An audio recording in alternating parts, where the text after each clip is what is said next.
Bonjour à tous, vous êtes sur TV Immo, vous regardez votre JT immobilier quotidien. Voici tout de suite le sommaire de ce jeudi 15 septembre.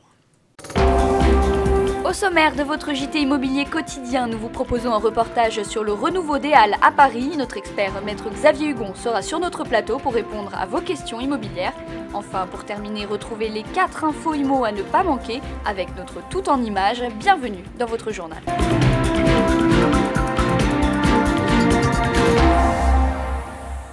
Et pour commencer ce journal, direction les Halles à Paris. Le réaménagement de ce quartier a commencé pour un vrai lifting. Depuis plus de 30 ans, ce lieu mythique de la vie parisienne n'avait jamais subi le moindre changement. Place donc à un vrai coup de jeune. C'est un reportage de Marie Gallet. Voici les Halles de Paris telles qu'elles devraient être en 2016. Spacieuses, lumineuses et plus pratiques, tout va être entièrement rénové. Aujourd'hui pourtant, l'heure n'est encore qu'aux travaux.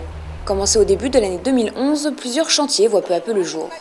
Au programme, démolition du pavillon Villerval, réalisation d'une aire de jeu et restructuration de la gare souterraine. À la SEM Paris Seine, société en charge du réaménagement, on parle déjà de grands changements dans les Halles qui profiteront avant tout aux usagers du quartier.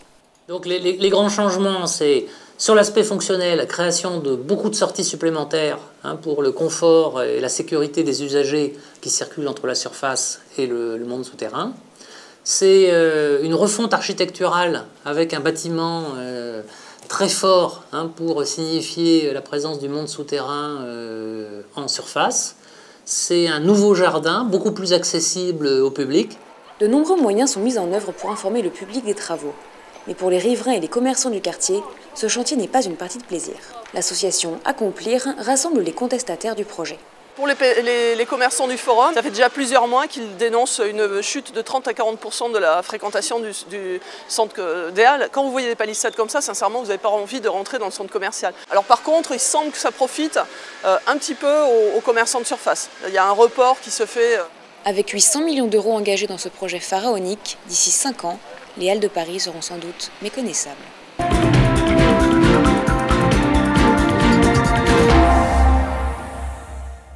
Maître Hugon, bonjour, merci d'être avec nous sur notre plateau. Vous êtes avocat notamment spécialisé dans le droit de l'immobilier et ensemble aujourd'hui nous allons parler du droit de préemption. Et c'est Cyril, un de nos téléspectateurs, qui nous pose la question suivante. Alors écoutez bien maître, l'appartement pour lequel il avait signé une promesse de vente le 17 août dernier a été préempté par sa mairie. Alors de quoi s'agit-il? Il s'agit du DPU, du droit de préemption urbain que la commune a exercé pour une opération d'intérêt général. À la suite de la signature de la promesse de vente, le notaire chargé de la vente a adressé à la commune une déclaration d'intention d'aliéner. À réception de cette déclaration d'intention d'aliéner, la commune a exercé son droit de préemption dans un délai de 2 mois, en notifiant au vendeur qu'elle entendait acquérir le dit bien immobilier. Et si Cyril relève l'offre qui avait été acceptée par le propriétaire vendeur, est-ce qu'il a une chance d'être entendu? Aucune. Lorsque la commune exerce son droit de préemption, elle indique généralement au vendeur soit qu'elle accepte les conditions de la vente, dans cette hypothèse, la vente est parfaite, soit, plus généralement, elle conteste le montant et les conditions de la vente, et dans cette hypothèse, le vendeur a plusieurs possibilités. Soit il accepte les nouvelles conditions posées par la mairie, la vente est parfaite. Soit il conteste les conditions proposées par la mairie et renonce à la vente, ou s'il entend maintenir la vente, il saisit le tribunal de grande instance pour que le montant de prix de vente soit fixé judiciairement. Alors, est-ce qu'il y a un recours possible dans ce genre de situation? Pour l'acheteur, aucun. On ne veut pas qu'il puisse influer sur la cession entre le vendeur et la commune. Il n'a donc aucune possibilité d'intervenir.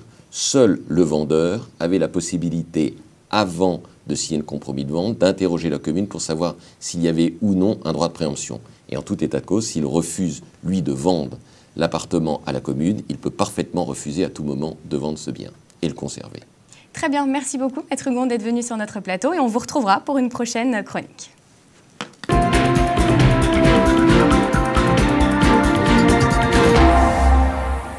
Pour terminer, les 4 infos IMO à ne pas manquer, c'est dans notre tout en images et c'est parti.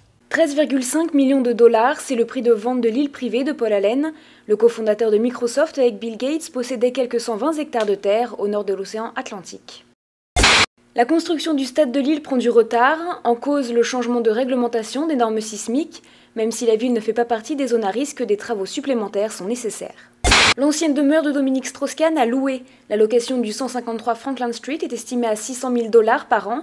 C'est dans cette superficie de 600 mètres carrés que l'ancien directeur du FMI avait été assigné à résidence le temps de son procès. Record de transactions immobilières en Grande-Bretagne. Un milliardaire russe s'est offert un château sur les bords de la Tamise d'une valeur de 140 millions de livres. Le domaine du nom de Park Place se trouve à 50 km à l'ouest de Londres. Voilà, c'est la fin de votre JT Immo. N'oubliez pas que vous pouvez retrouver tous les services liés à l'immobilier sur TV Immo. Quant à nous, on se retrouve demain pour un nouveau journal de l'immobilier. Restez connectés, à demain.